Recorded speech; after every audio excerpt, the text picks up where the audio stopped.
जमीन खिसक गई हो। लक्ष्मण जी हाथ जोड़े बोले, भैया क्या बात है, आपके आंखों में आंसू क्यों? क्या मैं आपकी सेवा नहीं करता? क्या मैं आपकी देख रेख नहीं कर पाता? राम जी तुरंत उठ के बैठे हैं। राम जी ने कहा, लक्ष्मण तू तो मेरी ऐसी सेवा करता, ऐसी सेवा करता कि एक मां अपने बच्चे की क्या सेवा करती होगी। लेकिन क्या बताऊं, मुझे अयोध्या की याद आ रही है, मुझे मेरी मां की याद आ रही है, पिता की याद आ रही है, और इतना ही नहीं, मुझे मेरे भरत की बहुत याद आ रही है।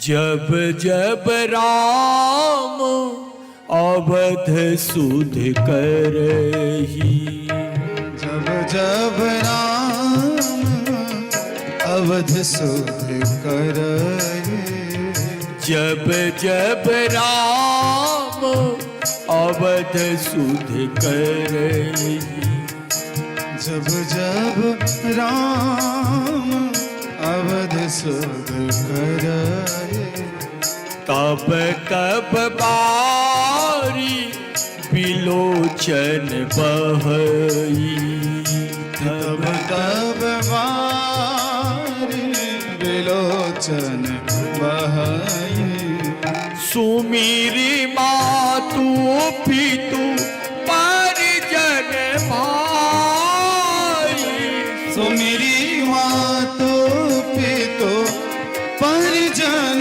भाई, भरत सने सीलु सेवका, भरत सरीस सीलु सेवका, भरत सरेस को राम सने, भरत सरीस को राम सने, जग जप राम राम जप जी, जब जग राम भय दे। लक्ष्मण मुझे अयोध्या की याद आ रही है, क्या करूं? माता पिता की याद आ रही है, अयोध्या वासियों की याद आ रही है। अरे इतना ही नहीं, मुझे मेरी भरत की याद आ रही है। रो पड़े।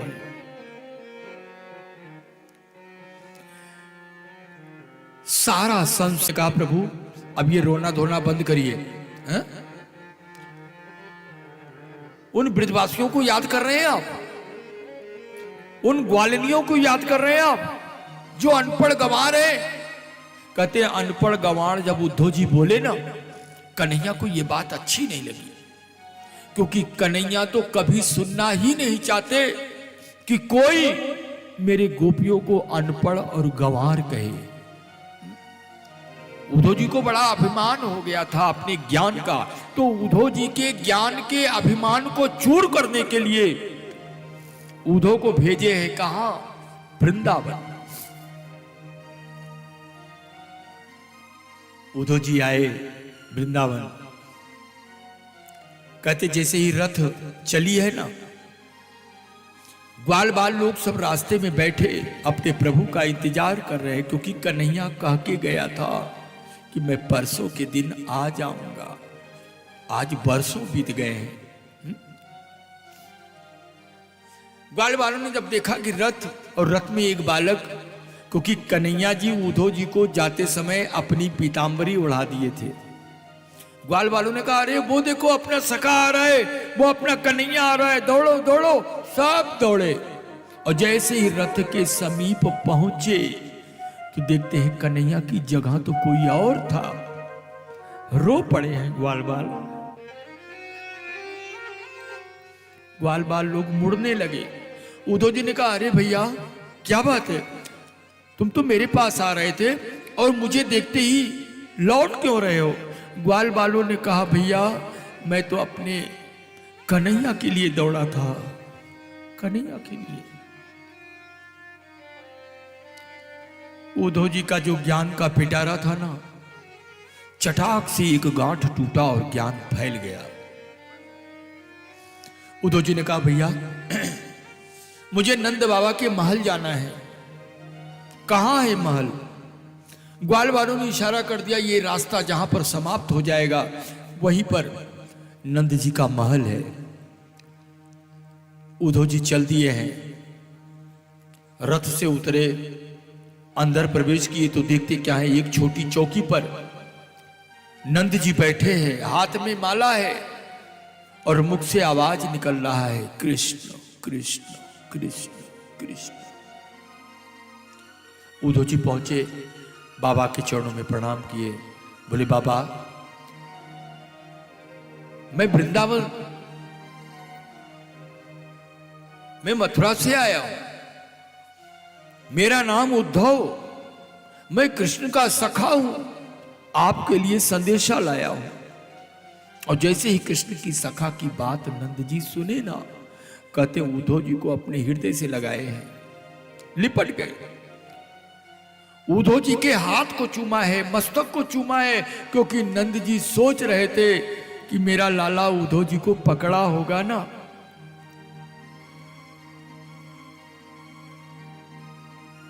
नंद जी बोल पड़े, बेटा उद्धव मेरा लाला ठीक तो है, क्या मुझे याद भी करता है? उद्धव जी ने कहा, अरे बाबा ऐसा कोई भी क्षण नहीं जाता जो आप लोगों को याद न करे, हमेशा आप लोगों को याद करता रहता है।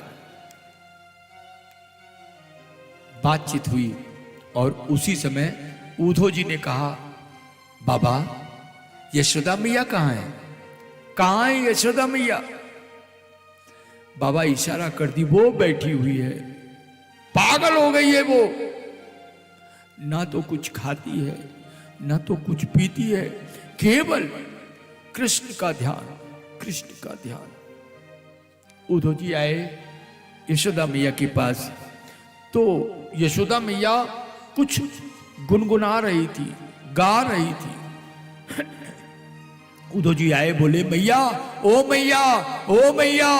यशोदा मैया थोड़ी ऊंची सुनने लग गई थी और यशोदा मैया गुनगुना रही थी, गोपाल प्यारे मागत माखन रोटी, गोपाल प्यारे मागत माखन रोटी, गोपाल प्यारे मागत माखन रोटी, गोपाल प्यारे मागत माखन रोटी। हो अपने गोपाल ताई रोटियां बनाए दइयो, अपने गोपाल ताई रोटियां बनाए दइयो, एक छोटी एक मोटी, एक छोटी एक मोटी, गोपाल प्यारे मागत माखन रोटी, गोपाल प्यारे मागत माखन, मागत माखन रोटी। उद्धव जी फिर बोले, ओ मैया, ओ मैया। यशोदा मैया को ऐसा लगा कि जैसे कोई मुझे पुकार रहा हो। यशोदा मैया नेत्र खोली ना तो सामने उद्धव जी। यशोदा मैया बोली, अरे बेटा तू इतनी जोर से क्यों चिल्ला रहा है? अभी अभी मैं बड़ी मुश्किल से अपने लाला को सुलाई हूं, अगर वो जग गया ना तो फिर जिद करेगा, फिर माखन रोटी मांगेगा, मैं कहां से दूंगी बना के। उद्धव जी घबरा गए। उद्धव जी ने कहा, मां ये तू क्या कह रही है? अपने लाला को अभी अभी सुलाइए, कहां है वो? यशोदा मैया हाथ पकड़ी और उद्धव जी को अंदर ले गई।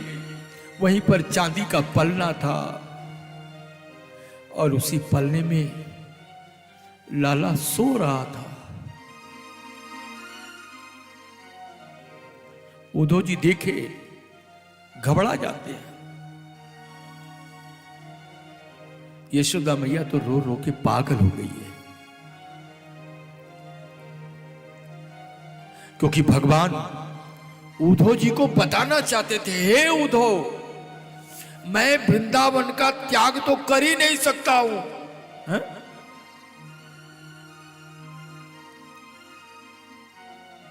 वृंदावन का त्याग नहीं कर सकता हूं, क्योंकि वृंदावन तो मेरा हृदय है, हृदय।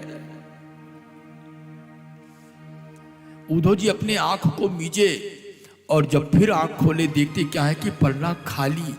भगवान उद्धव जी को बताना चाहते थे, इस कारण भगवान ने लीला की।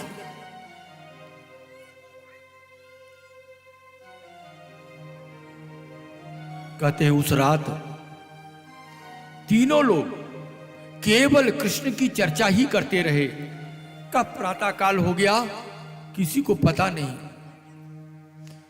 उद्धव जी जल्दी जल्दी स्नान ध्यान से निवृत्त होकर बोल पड़े कि हे बाबा, मुझे गोपियों से भी मिलना है, ये कहां मिलेंगी गोपियां? नंद जी बोल पड़े, हे उद्धव, ये जो नहर देख रहे हो ना, ये नहर में कोई ऐसा वैसा जल नहीं है, ये गोपियों के आंख के आंसू हैं जो नहर का रूप ले लिए।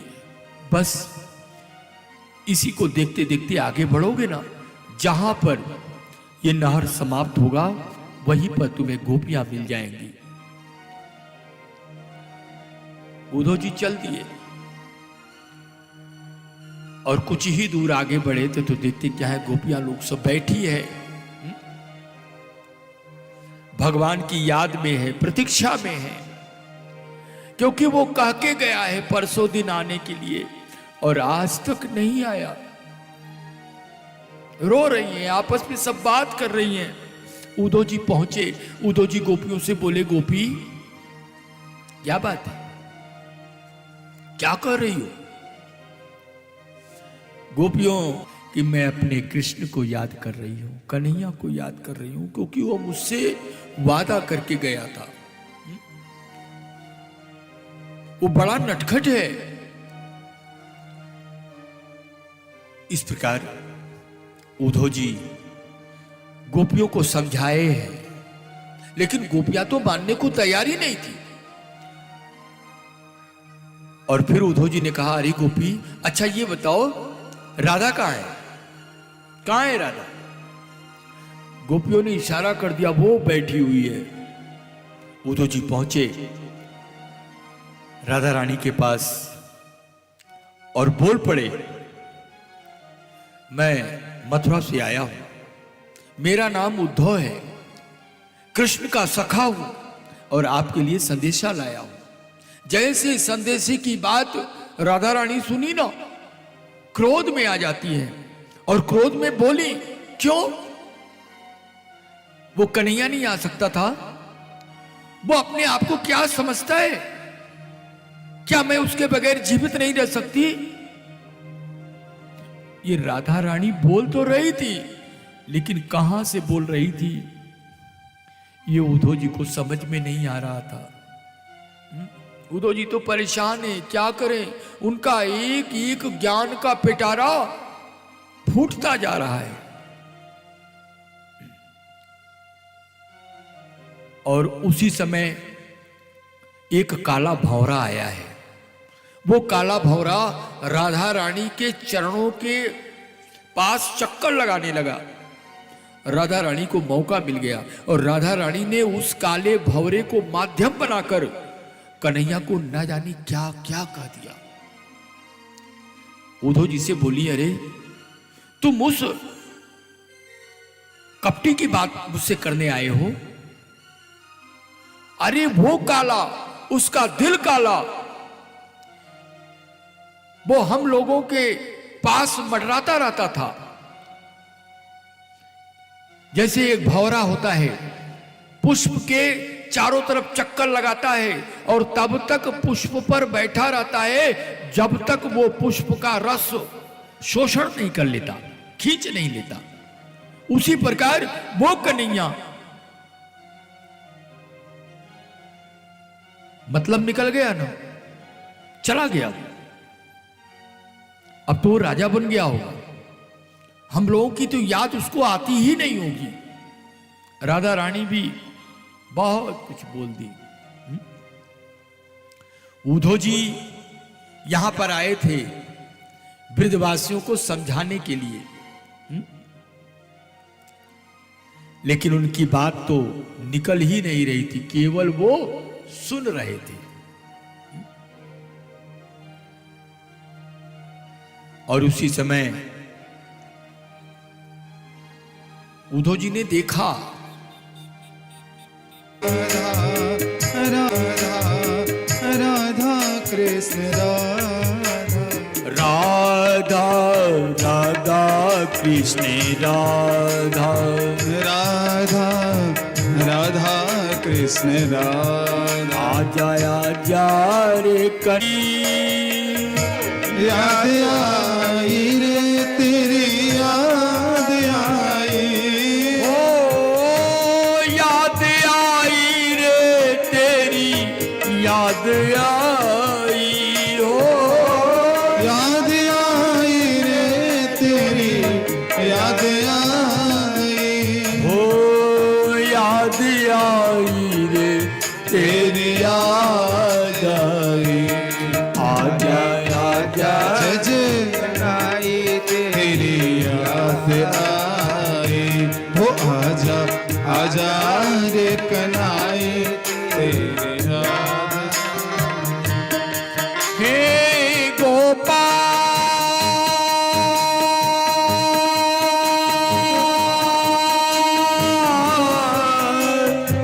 हे गोविंद,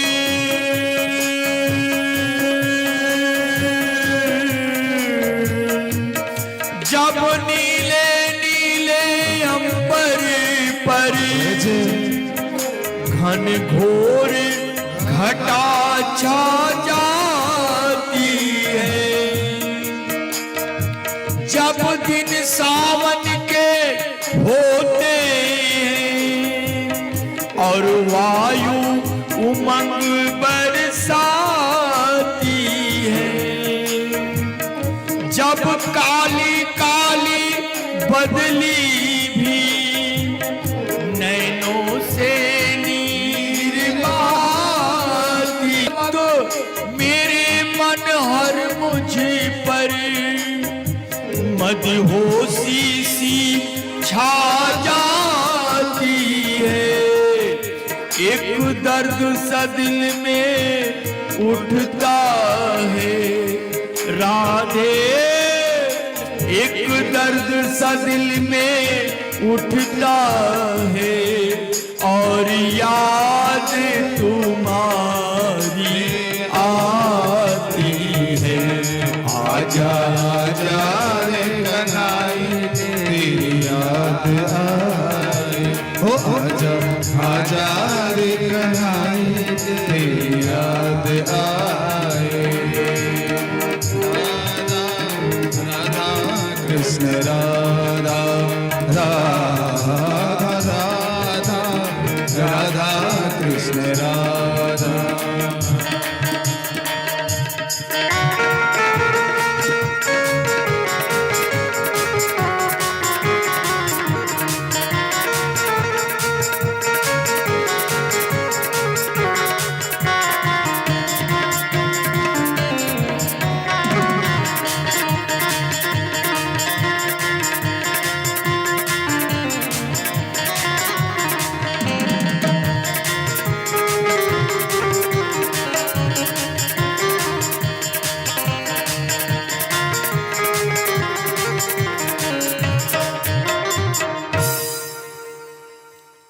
उसी समय उद्धव जी ने देखा कि राधा रानी के बगल में कृष्ण बैठा हुआ है, मुस्कुरा रहे हैं प्रभु। एक बार दर्शन देकर कहते तुरंत अदृश्य हो गए। उसी समय वो जी ने संकल्प लिया है, वो चरण भी हुए हैं जिनका नाम रसखान। रसखान